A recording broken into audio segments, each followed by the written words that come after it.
Hey everyone, it's Mikki here. You're listening to Mikkipedia on a Monday. And if you are listening on a Monday, it is the 2nd of December. Can you even believe it? We are in the final month of the year. I don't want to say the final push to 2025 because it sort of sounds like I'm waiting for something else more exciting or that it's a big grind to the end of the year. To be fair, no month is particularly different, things, you have to do things every month. It's not like there's some big holiday at the end of this, or I can go on a big rest or whatever, but can sort of feel like that.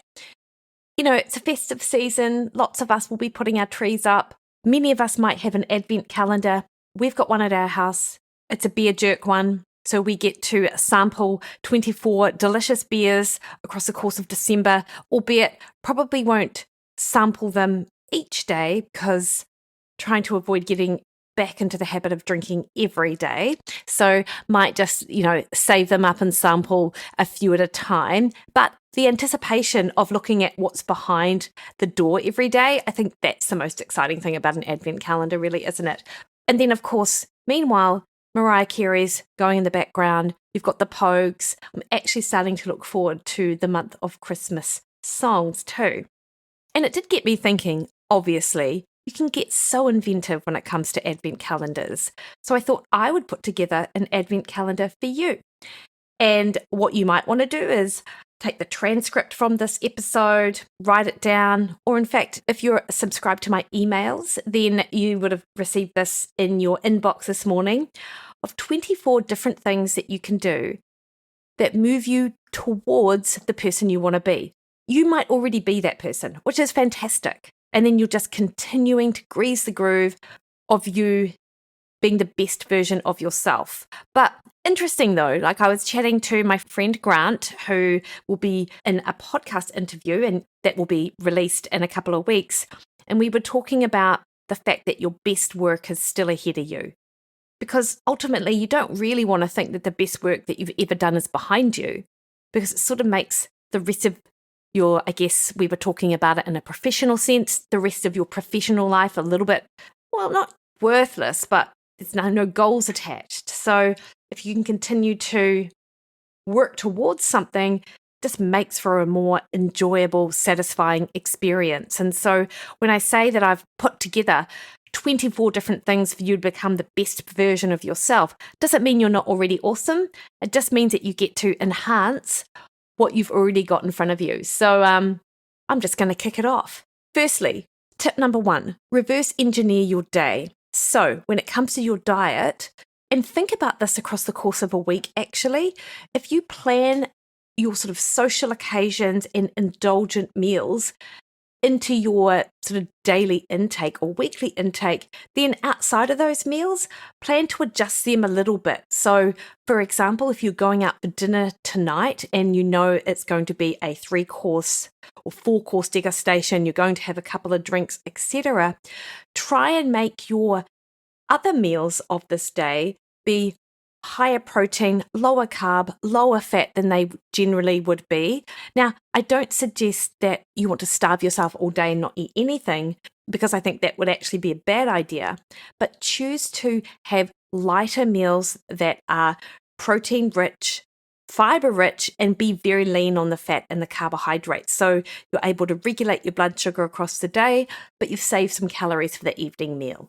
And have a think about how you can do that across the course of this month. Tip 2, holiday gratitude board.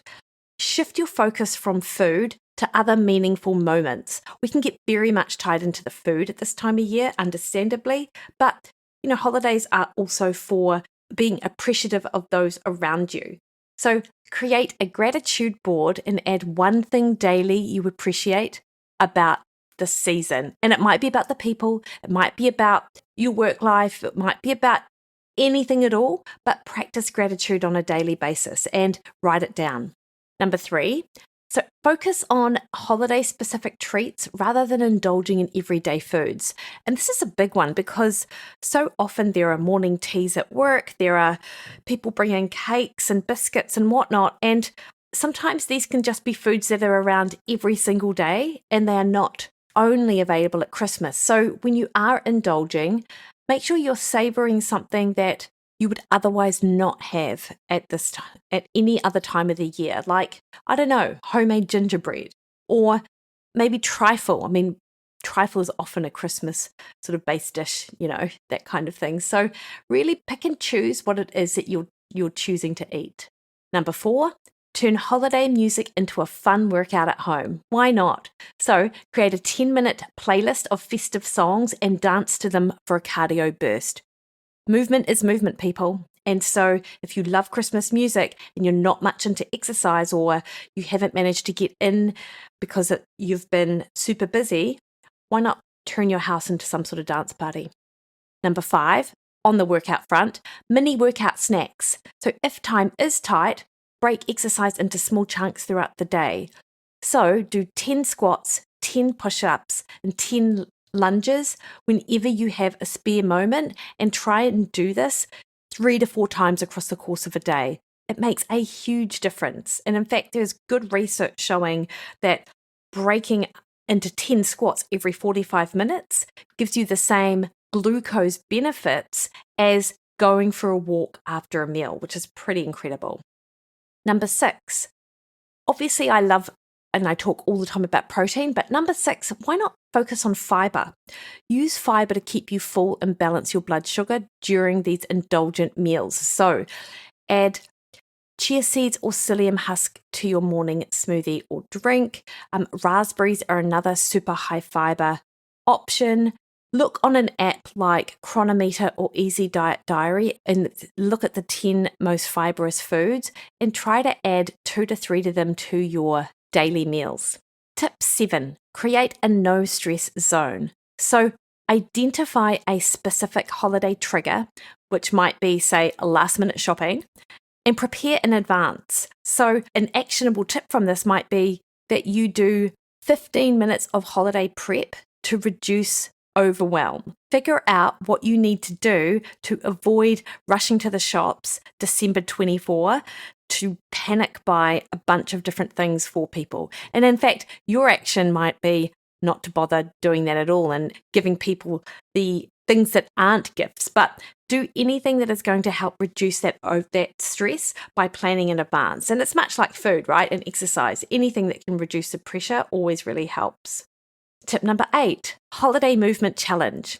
Can you set a fun fitness goal, which is something you would otherwise not do in and around Christmas Eve, Christmas Day, Boxing Day? For example, walk 20,000 steps Boxing Day. For a lot of people, that is like ridiculously high. For some people, that's just what they normally do. So trying to do something outside of your norm that lifts up that movement and then allows for your body to better handle the additional calories. And in fact, when you look at the research around Christmas holiday weight gain, what the literature tells us is those people who gain the most weight tend to also reduce their physical activity, which of course makes sense because you're not moving as much, you're not burning as many calories. So one way to offset that is to actually plan something interesting and different that becomes a bit of a holiday challenge and get other people interested in joining you as well. Tip 9, digital detox hour. Protect your mental health by taking time away from your screens. So actually designate one screen-free hour daily to focus on something else, like connecting with loved ones, doing a stretch session or a yoga type session. Maybe you'll try a jigsaw puzzle or do a crossword puzzle or something like that, which you might not otherwise do, but it'll allow that sort of break that you get from doom scrolling on social media because we're tired or we're anxious or we're trying to distract ourselves from something else. But try to put that hour into something meaningful. Tip 10, random acts of kindness. This is pretty lovely. Reduce stress by focusing on others. So why don't you commit to one small act of kindness daily, like complimenting someone or donating to charity or bringing along cupcakes to morning tea or making someone else a cup of coffee, and actually make a note of it. Much like the gratitude journal that I mentioned earlier, can you do a random acts of kindness journal? So you note down each day the random act of kindness that you executed. And it's not for anyone else, it's just for you, because sometimes when we're feeling a bit low or a bit down, it's really easy to sort of spiral into this negative self-talk, and we think about ourselves and talk about ourselves in ways we would never talk or think about other people. So if you actually have evidence in front of you of the really lovely things that you've done for someone else, it'll remind you of the person you are, and I think that can be really helpful for some people. Tip 11, DIY, do-it-yourself mindful eating tool. So before a big meal, practice a simple grounding technique like the 5-4-3-2-1 method.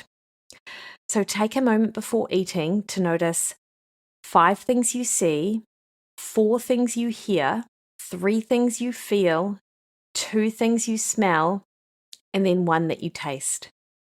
So it'll just allow you to be a bit more present in the moment of your meal, which helps slow down eating. It helps your brain stay connected to your stomach and your fullness cues, and you're able to engage in that experience. And it really makes a difference to the amount that you eat and the enjoyment of that meal. Tip 12, holiday meal experimentation. Try swapping traditional dishes with healthier options. And I think that this is something which people poo-poo about, but I think it's really valuable. If you can save calories or save carb calories or fat calories from a particular dish and still enjoy it, why not? I mean, there'll be foods that you just do not want to compromise on. Maybe there's just this really delicious white chocolate cheesecake that only can be made with mascarpone and cream and white chocolate chips and I don't know, all the delicious things, if you like that kind of thing, and that you wouldn't want to compromise on. But maybe you're happy enough to try, I don't know, like a low carb version of stuffing or some sort of dessert that you make with low fat yogurt as opposed to cream. Whatever it is, have a play around with that stuff, because it doesn't have to be an all or nothing. You don't have to go all in and have all of the things. If you can make changes elsewhere, it will just spread the load a little bit. Tip 13, social cues for portion control. So use these social cues to slow down eating in a group setting. So the actionable step here, match your eating speed to the slowest person at the table. Tip 14, festive themed workouts. Get others involved. And for example, if you're listening to Christmas music at work, every time that you hear the word Christmas tree or jingle bells or anything like that, you have to do 10 press-ups or 10 squats or something like that within an hour. So you just get a little bit more activity throughout the day and you make it a fun challenge with those around you. Tip 15, suggest a family stroll between dinner and dessert to break up sitting time. And this is like it's a pre-dessert walk. So not only will this help lower your postprandial glucose, so it helps lower that glucose response to the meal that you've just had, it'll also allow time for you to digest food before you kick on into that next course. So map out some sort of scenic route near your holiday gathering spot, and then incorporate more activity into your actual day. Tip number 16, create a holiday stress jar. Sounds a bit weird, but so often, particularly in times of heightened stress, we can catastrophize and ruminate in our minds as to the things that we think are going wrong, which may not actually be as big a deal as what we really think they are. And so if you create a holiday stress jar and you write down one thing, one worry in the jar, seal it, and then you could review it in January for perspective. It's sort of like letting go of those holiday stresses by putting them in a sealed jar. You're sort of removing yourself from the actual trigger. And then, of course, if you do in January open up the jar and relook at them, you'll be able to have a little bit more perspective on them. Tip 17, this is mindful gift wrapping. I'm not sure about you, but I really cannot stand wrapping gifts. However, turn a holiday chore into a meditative practice. So wrap the gift slowly, focusing on the textures and sounds as you go. Any kind of a mindfulness at this time of year that allows you to slow down and be present can help prevent that holiday overwhelm. So come at something like wrapping gifts instead of the way I would, which is with a little bit of dread and a lot of CBA, can't be bothered, well, that's CBB really, isn't it? And turn it into more of a mindful session where you're actually getting some benefit from doing it. Tip 18, host an active holiday gathering. So can you plan a family game like a little mini Olympics or a plank contest or even charades, something which gets people up and active where you otherwise would be sitting around? Tip 19, pre-party stretching. If you're like me and you struggle to fit in time to get your foam rolling or stretching or that kind of flexibility and mobility stuff in, why don't you stack it before headed out anywhere? And use 5 or 10 minutes before heading out to stretch or do the thing like the mobility work that you've always been meaning to do, but you always forget. So if you can set your alarm 5 minutes before you go, this will be a good sort of stacker for you. It's like a habit stacker to ensure you're getting in that time to do what you need. And look, it might not be just before you go out. It could be just before you brush your teeth or something like that, but you're actually just instigating it into your normal everyday life. Tip 20, say no with confidence. So practice declining invitations politely. And this is because we can get overwhelmed with all of the social gatherings that are happening and also feel obliged to attend all of them. And the reality is if you did do that for a lot of people, it would actually just physically wear them out, and it makes it more likely that you'll be suffering from a bit of burnout and a lot of overwhelm before we get to Christmas Day. So can you write down a polite response that you would feel comfortable using when someone asks you to attend something that, and this is no offense intended, but it's just not a priority for you. It's not one of your priority things that you would like to do. And my other tip here is you also don't have to give a reason or an explanation, because that will just give someone more armor to trying to convince you otherwise, because they'll just want to try and solve your problem. Instead, can you just practice saying no thank you or writing it down so you feel well versed in either having the conversation or sending back a text or whatever if you get a Facebook invite, so you feel confident and comfortable about that decision. Because we do need some boundaries in and around this time, and this is a boundary that I feel many people could do better with being able to sort of keep. Tip 21. Can you focus on holiday traditions that don't revolve around eating or drinking? For example, can you organise a family wreath making session or a holiday trivia night or a puzzle competition, something which becomes a bit of a tradition that doesn't involve eating and drinking?